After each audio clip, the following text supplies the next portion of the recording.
Yesu asifiwe, msikilizaji wa 90.5. Ni matumaini yangu uko salama kabisa. Ni kukaribisha katika kipindi ukipendacho cha Amka na Neno, kipindi ambacho kinakujia kila siku muda na wakati kama huu. Msikilizaji, kama kwanza umelala, basi amka ili tuamke na Bwana. Tuanze maombi pamoja na wewe, siku yetu iwe njema. Jina langu ni Sofia Cosmas, lakini hapo baadaye nitakuwa naye mtumishi wa Mungu hapa. Na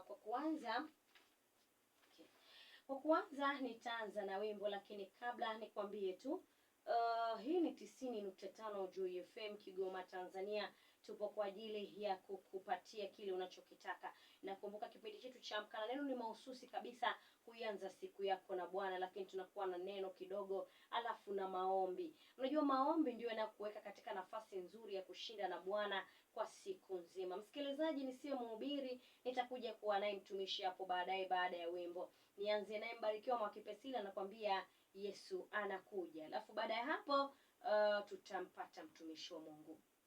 Ni Mbarikiwa Mwakipesile anakuambia Yesu anakuja. Nimeanza naye msikilizaji, kama ndo kwanza unafungua, hii ni 90.5 Joy FM Kigoma, Tanzania. Nilikwambia nitakuwa naye mtumishi wa Mungu na si mwingine, niko naye mchungaji Desmond Soti. Kanisa lako linaitwaje? Kanisa Takatifu la Uamsho Tanzania. Niko naye mchungaji Desmond wa Kanisa Takatifu la Uamsho Tanzania, na nambari yake ya simu ni ile ya 0622 na 269 0622 269. Tuko naye hapa. Mtumishi wa Mungu, Bwana Yesu asifiwe. Amen. Habari za uzima? Mungu ni mwema. Habari za baraka? Mungu ni mzuri. Mmeamkaje? Tumeamka salama. Ni matumaini yangu uko salama kabisa. Kabisa. Leo umekuja na somo gani? Leo nimekuja na somo linalosema mtafakari Mungu katika kitanda chako. Mtafakari Mungu katika kitanda chako. Tunaamka sasa, tuendelee kulala? Hapana. Usiendelee kulala. Ila tuamke. Ila unapoamka mtafakari Mungu. Sawa. Msikilizaji, unapoamka mtafakari Mungu ni somo ambalo amekuja nalo mtumishi wa Mungu siku ya leo. Mimi nikukaribisha mtumishi kwa ajili ya kuendelea. Asante. Bwana Yesu asifiwe, watumishi wa Mungu.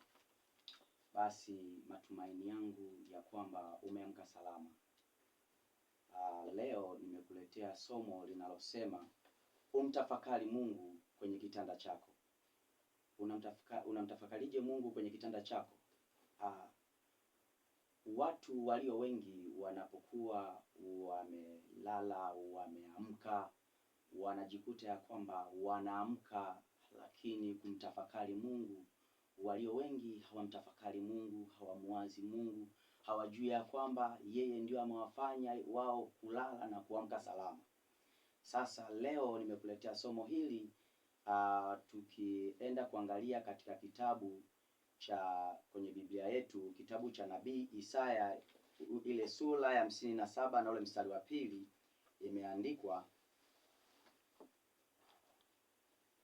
imeandikwa yeye huingia katika amani, wao hustarehe katika vitanda vyao.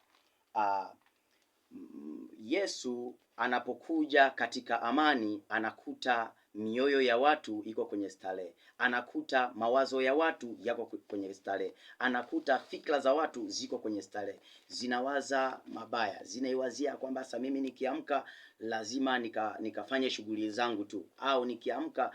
Kuna wengine unakuta wanawaza, wakiamka wanawaza kufanya mabaya, wanawaza kufanya yasiyompendeza Mungu, wanawaza kufanya shauri zao, si shauri za Mungu.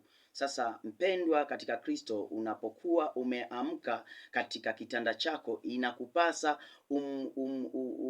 useme na Mungu. Inakupasa umwambie Mungu, ninakushukuru kwa kuwa nimelala salama na nimeamka salama. Lakini nikwambie, ukisoma katika kitabu cha Mika 2,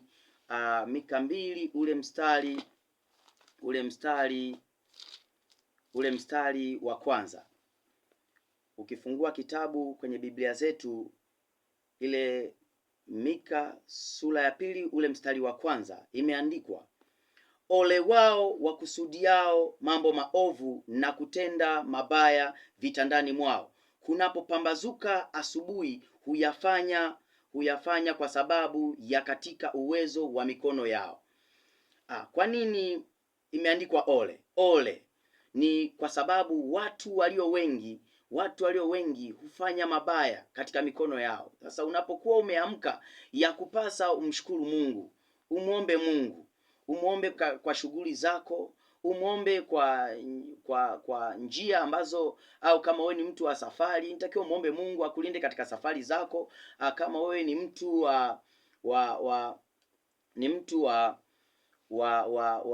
wa miladi, umuombe Mungu kwenye miladi yako, biashara zako. Umuombe Mungu kwenye familia yako, uibariki familia, mwambie Mungu bariki familia, mwambie Mungu bariki ndoa, bariki uzao wangu, bariki kazi zangu, bariki watu wangu, bosi wangu, kwa yule ambaye ni mfanyakazi. Umwambie Mungu ambariki bosi wako, umwambie Mungu abariki shughuli zote na mawazo yote unayoyawaza ambayo ni mazuri yanayompendeza Mungu. Bwana Yesu asifiwe. Lakini wengine unakuta wanawaza shauri ambalo si la Mungu, na ndio maana maandiko yanasema ya kwamba unakuwa umeyafanya kwa sababu ya mikono yako, unakuwa umefanya kwa sababu ya shauri la mikono yako. Maana yake lile jambo ambalo unakuwa umelifanya, maana yake kama ni mbaya, maana yake unakuwa umelifanya kwa sababu unakuwa umelipokea kwenye mikono yako, ndio maana unakuwa umelifanya. Bwana Yesu asifiwe. Na ndio maana ukiangalia katika kitabu cha Ufunuo sura ya pili,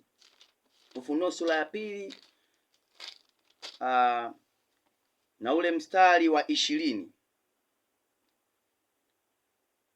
imeandikwa, lakini nina neno juu yako ya kwamba wamridhia yule mwanamke Yezebeli, yeye ajiitaye nabii, na kuwafundisha watumishi wangu na kuwapoteza, ili wazini na kula vitu vilivyotolewa sadaka kwa sanamu. Nami nimempa muda ili atubie, wala hataki kutubia uzinzi wake. Tazama, nitamtupa juu ya kitanda, na hao wazinio pamoja naye wapate dhiki kubwa, wasipotubia matendo yao. Bwana Yesu asifiwe. Kwa nini neno Bwana alisema jambo hilo? Bwana alisema jambo hilo kupitia neno hili ni kwa wale ambao wamepokea maovu. Wameamka wanajikuta ya kwamba wamepokea maovu.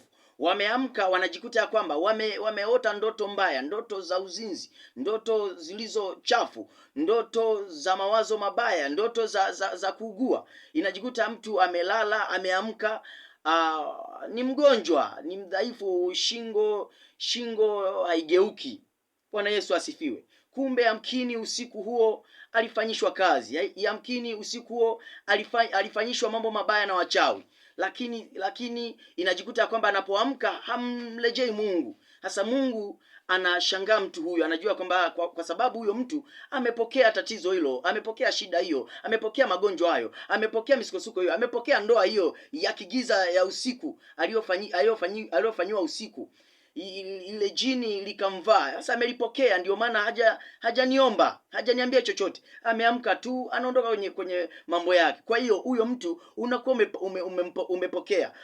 Kwa yule mtu ambaye anaota ndoto zisizofaa, anayeota ndoto za uzinzi, manake anakuwa amepokea. Na ndio maana kwenye neno hili linasema, nami nimempa muda ili atubie, wala hataki kutubia uzinzi wake. Nikwambie we mwana wa Mungu, nikwambie mtumishi wa Mungu uliyekusudiwa na Mungu, ya kwamba unapooneshwa jambo hilo, maana yake Mungu anahitaji kuna muda ambao utakapokuwa umeamka, inatakiwa utubie uzinzi wako, utubie yale maovu uliyoyaona, utubie ule ugonjwa uliouona, utubie ule udhaifu uliouona kwa njia ya ndoto, uliouona kwa njia ya ndoto, kwa njia ya maono. Inatakiwa utubie. Nenda mbele za Mungu, mwambie Bwana, hili jambo hapana, mimi ni mtumishi wako, kwa nini mimi nione jambo hili, kwa nini mimi haya yanipate? Nenda mbele za Mungu. Mungu anahitaji, anakupa muda utubie, lakini ule muda ambao Mungu amekupa hasa ukutubia, ukutubia yale maovu uliyoyaona, Mungu anaondoka. Linalobaki ni shetani kuja kukuvaa. Ugonjwa ndio unakuta unakunyemelea na kukomaa ndani yako. Ndio pale ambapo hata ukimwendea mchungaji itajikuta kwamba unaenda tu kuwa na lawama tu, unakuwa na lawama. Mimi nimeenda kwa mchungaji fulani ameniombea, lakini wapi? Nimeenda kwa mchungaji fulani ameniombea, lakini wapi? Nimeenda kwa mchungaji fulani ameniombea, lakini mimi siponi. Mimi bado magonjwa yamezidi kunizingira. Nikwambie mwana wa Mungu, unapokuwa umeona jambo lile, piga magoti na kumwambia Mungu ya kwamba sasa imenipasa mimi nije mbele zako. Mimi mtumishi wa Mungu, nimelala salama, lakini nimeamka ninaumwa, nimeamka nina shida, nimeamka nimeona hili jambo ambalo si la kawaida. Mtumishi wa Mungu, ukisoma katika kitabu cha Zaburi sura ya 4 ule mstari wa 4, imeandikwa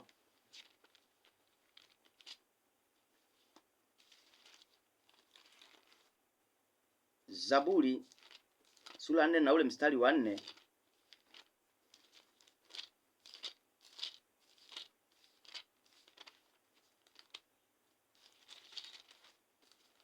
imeandikwa, muwe na hofu wala msitende dhambi, tafakarini vitandani mwenu na kutulia.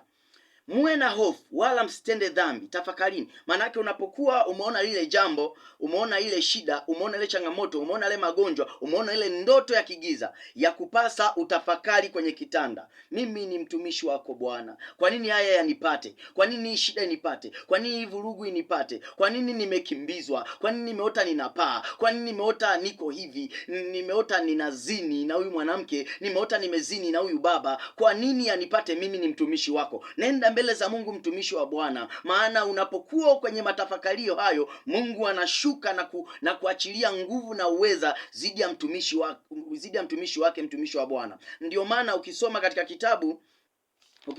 kitabu cha Waefeso 6, ukisoma Waefeso 6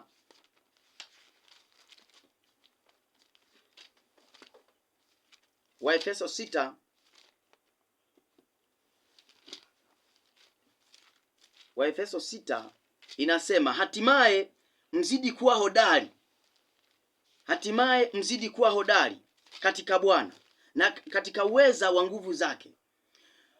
Vaeni silaha za Mungu, kwa maana tunapigana na zile vita, tunapigana na zile roho. Nikwambie mtumishi wa Bwana, mtumishi wa Mungu, sisi tumekirimiwa ushindi. Maana imeandikwa katika Yakobo 4:7 imeandikwa, mtii Mungu shetani atakukimbia. Kwa hiyo wewe ukimtii Mungu kwa jambo hilo uliloliona, shetani atakukimbia, mwana wa Mungu. Sasa nikwambie ya kwamba unapokuwa umeona mambo hayo ya kupasa uombe, mtumishi wa Bwana. Sasa muda huu umemaliza, tuseme amen, nitakukaribisha tena. Umemaliza mahubiri? Sasa muda huu nikwambie mtumishi wa Mungu, unapokuwa umeona jambo hilo, mambo hayo ya kupasa we uombe, ya kupasa we usimame na Mungu, ya kupasa urejee mbele za Mungu, na kama Mungu amekuonesha sehemu ya kuomba toba, ya kupasa wewe uombe toba, mtumishi wa Mungu. Na hili ndilo neno la Mungu. Amina sana mtumishi wa Mungu. Mungu akubariki kwa neno zuri. Amen. Amina sana msikilizaji, huyo ni mtumishi wa Mungu ambaye tuko naye siku ya leo. Umeweza kumsikia, amehubiri neno zuri kabisa, na kama umefuatana naye kuanzia mwanzo, kuna kitu umepata hapo.